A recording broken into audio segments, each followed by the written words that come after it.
బీరకాయ శనగపప్పు కూర తయారు చేస్తున్నానండి. వాటికి కావాల్సిన పదార్థాలు: బీరకాయ చిన్నగా కోసి పెట్టుకున్న ముక్కలండి. శుభ్రంగా బీరకాయ కడిగి చిన్నగా రౌండ్గా కోసుకుని పక్కకు పెట్టుకోవాలి.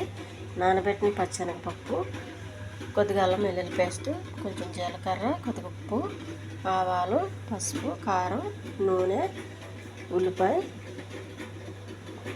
కరివేపాకు. ఈ ఉల్లిపాయ చిన్న ముక్కలు కట్ చేసుకోవాలండి. ఇచ్చి పెనం పెట్టుకోవాలండి.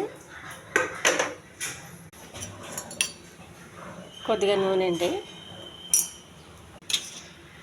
కొంచెం జీలకర్ర, కొన్ని ఆవాలు, కొద్దిగా కరివేపాకు, సన్నగా కోసి పెట్టుకుని ఉల్లిపాయలు అండి. ఇవి కూడా ఎగస్టాలి, దోరగా ఎగస్టాలి.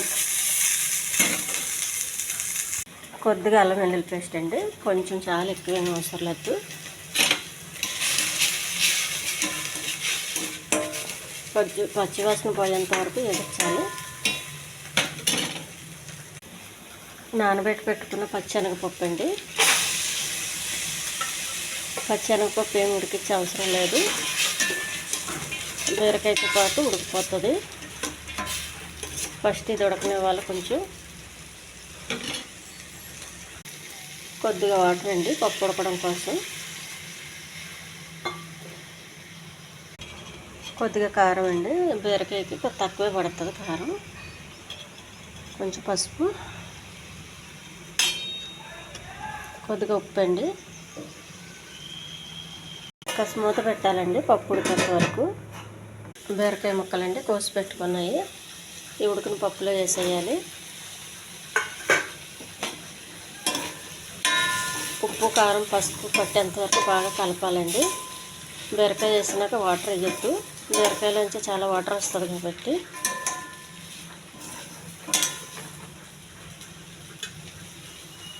కొంచెం కలుపుతూ ఉండాలండి, మాడకుండా. పప్పు కదండి, తొందరగా అడగట్టేస్తుంది.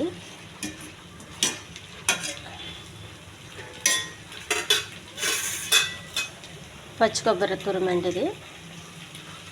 ఈ ఛానల్ నచ్చితే సబ్స్క్రైబ్ చేయండి, షేర్ చేయండి, లైక్ చేయండి, కామెంట్ చేయండి. చాలా హెల్దీ కర్రీ అండి ఇది. కాసేపు మూత పెట్టి ఉడకనివ్వాలండి. బీరకాయ కూర ఉడికిపోయిందండి. ఇది అన్నంలోకి చాలా బాగుంటుందండి, చపాతీకి కూడా చాలా బాగుంటుంది.